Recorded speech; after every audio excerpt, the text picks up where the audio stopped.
Thank you.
झुकाता है, लेकिन इधर देखे कौन ड्रामा मचा है।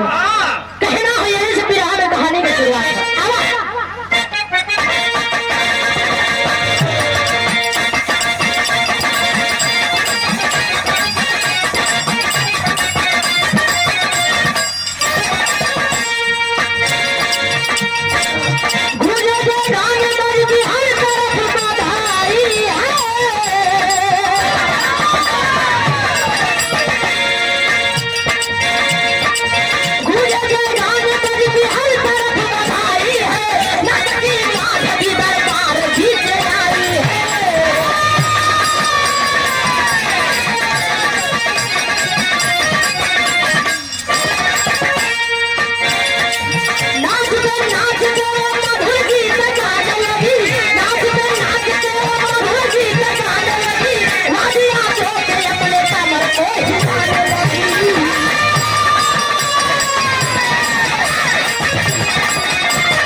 बहादुरी के काम कर रहे और समय पांचों पांडव राज दरबार में इकट्ठा हो के जीत की खुशी में खुशियों का जश्न मना रहे हैं। भैया उस समय भगवान कृष्ण जी, माई कुंती, पांचों पांडव और एक नर्तकी अवत है। एक नर्तकी माधवी नाम के नर्तकी है कि नाचत हो, गीत गावत हो।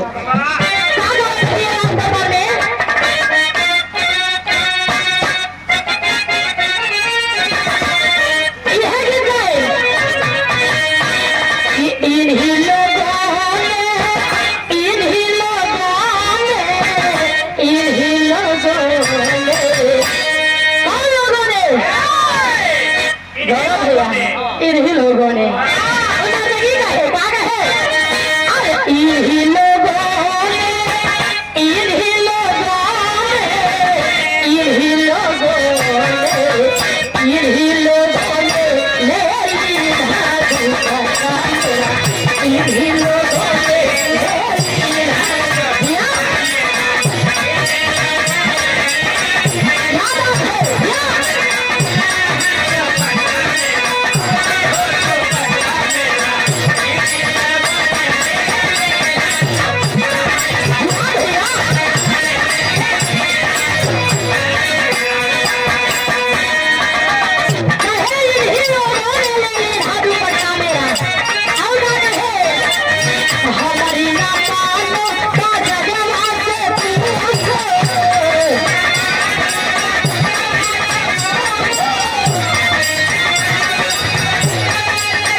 भैया पिछड़ा सुधीर भैया चंद्र भैया क्या करत हवे अरे गाँव मंच में बैठा आज के जमाने को देखते हुए करण लड़की के देख के कहा था क्या कहे भैया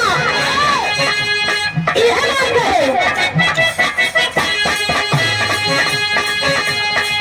घाघरी उठा के बोरी टांगरी में खावत आई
रोज खाए जैसे शैतानी के मार के हम पबार दे ऐसे महाभारत में विजय प्राप्त भाता तो हमारे वजह से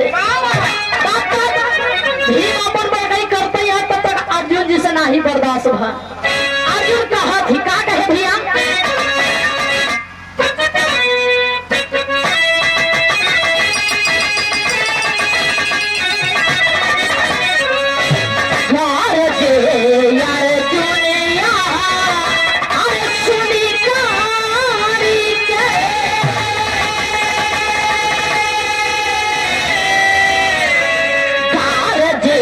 यार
अपने धनुष बाण से पवारे।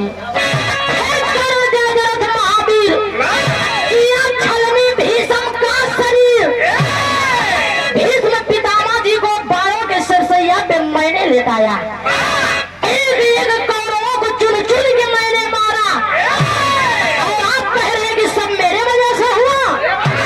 भैया तब तक नकुल जी से नहीं बर्दाश्त भा, भीम जी अपन पर गई करे, अर्जुन जी अपन पर गई करे, इधर नकुल जी बोल पड़ेगी। भैया आप लोग मेरी भी सुनिए। उस समय का कहा थी आवा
नकुल जी रहेगा गए।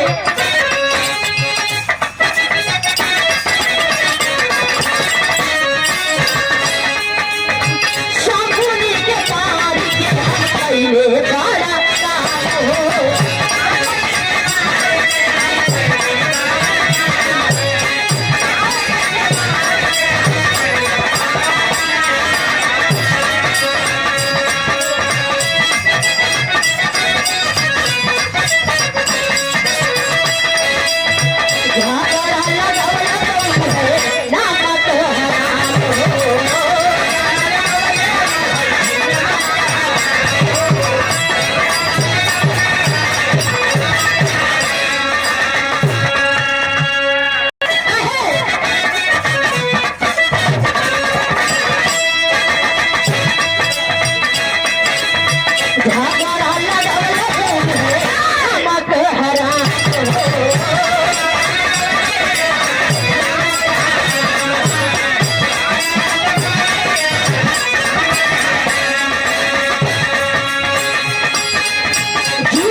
दादाजी इनसे हम 2 साल बड़ा हो। क्या बात है, हमसे 2 साल बड़ा है क्या? वो तो देखने में लागत है। क्या बात है, आप जनशक्ति संगठन के राष्ट्रीय अध्यक्ष बलराव चाचा जी, 10 रुपए का महान आशीर्वाद आपके चरणों में कोई कोई प्रणाम हो। क्या बात है, नकुल जी का है कि पूरा महाभारत जेकरे वजह से भवा झगड़ा के मेन जड़ शकुनी महापादक पांडव के जीवा में हराए न हो है महाभारत। कि शकुनी जैसे पापी के मार के हम बड़कवा काम करे, स्थान हमें मिलना चाहिए। महाभारत में विजय प्राप्त हमारे वजह से हुआ है।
कुछ ना करे ऐसे प्रथम स्थान हमके मिलेगा नहीं विरह को जल्दी समाप्त होगा बा तेरी कहना अब धुरंधर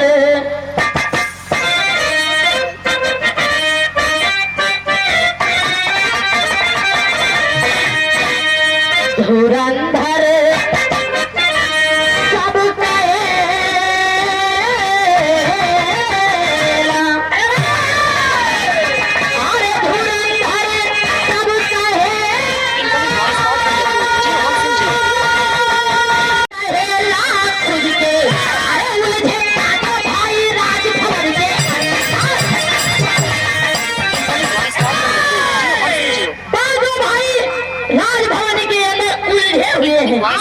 लेकिन इस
आइए चाचा जी हम चाहेंगे युधिष्ठिर जी कहे कि द्रोणाचार्य के आगे चारों भाई के कुछ दिमाग काम ना करते रहा और झूठ बोल के हमारे मारे मरवाए।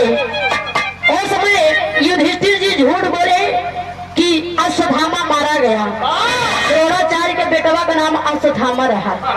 उस समय द्रोणाचार्य जी सोचे कि मेरा बेटा मारा गया, टेंशन में जमीन पर बैठ जाते हैं और धृष्टद्युम्न द्रुपद का पुत्र द्रौपदी का भाई आकर के वार कर देता है। द्रोणाचार्य जैसे बलशाली, देखिए हमारे चाचा विरहा मीडिया प्रभारी चाचा जी के कहना हो कि ये बलदाऊ चाचा आप कहाँ हैं, आप मंद बयाने कष्ट करें। पूरे कमेटी के साथ आप मंच पे आने कष्ट करें। ए भैया और समय युधिष्ठिर जी कहे क्या कहे आधा में कह रहा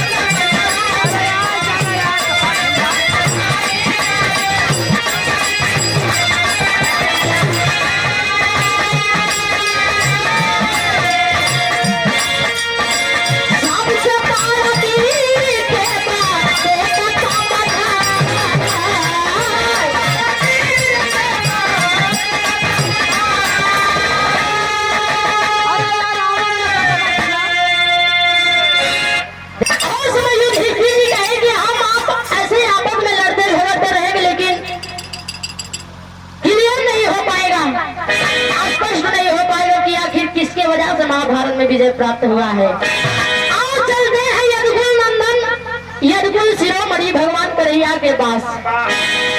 वही बताएंगे कि किसकी वजह से पांडव में से किसके वजह से महाभारत में विजय प्राप्त हुआ है। और राज दरबार में भगवान कन्हैया जी बैठे हैं, पांडव हाथ जोड़ करके खड़े हो गए। युधिष्ठिर जी कह रहे हैं, क्या कह रहे हैं?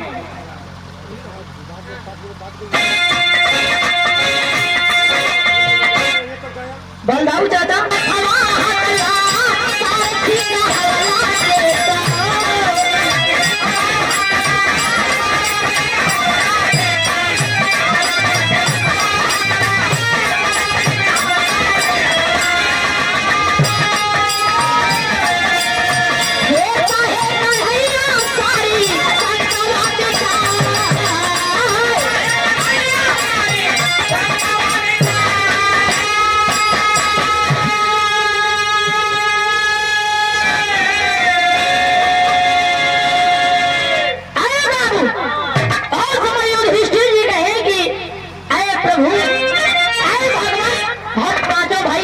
उलझे हुए हैं, लेकिन आप स्पष्ट करिए, आप बताइए ना किसके वजह से महाभारत में विजय प्राप्त हुआ है।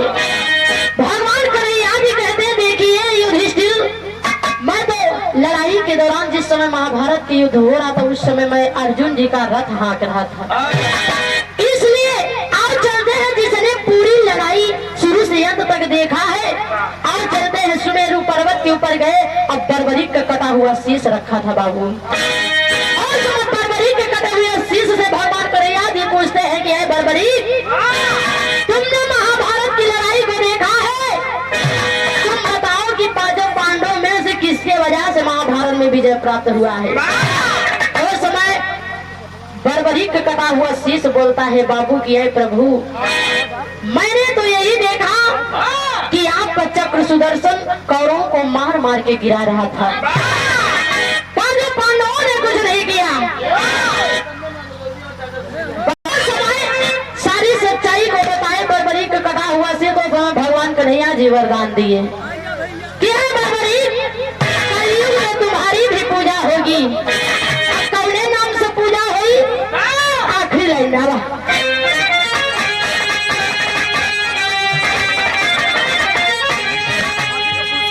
मंच पे आइए यार, जितना यार दोस्त नात रिश्तेदार हो सबके लिए क्या है, एक बार हम स्वागत कर दिए अपने हाथ से।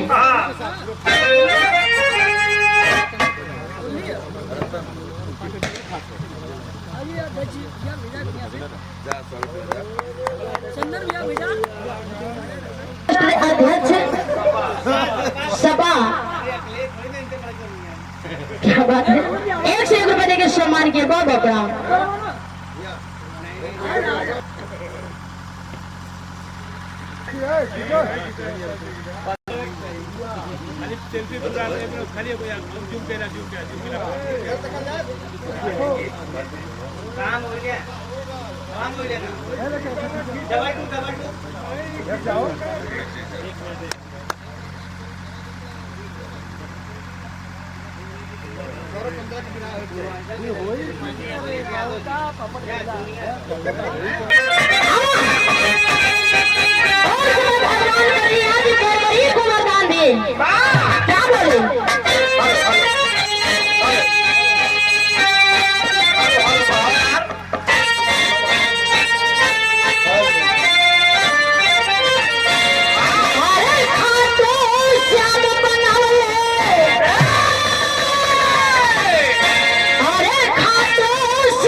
नाम से जाने के। आज कलयुग में राजस्थान के सीकर जिले में खाटू श्याम जी की पूजा होती है बापू। लाखों भक्त भीड़ लगाए रहते। बिरहा यही से समाप्त हो।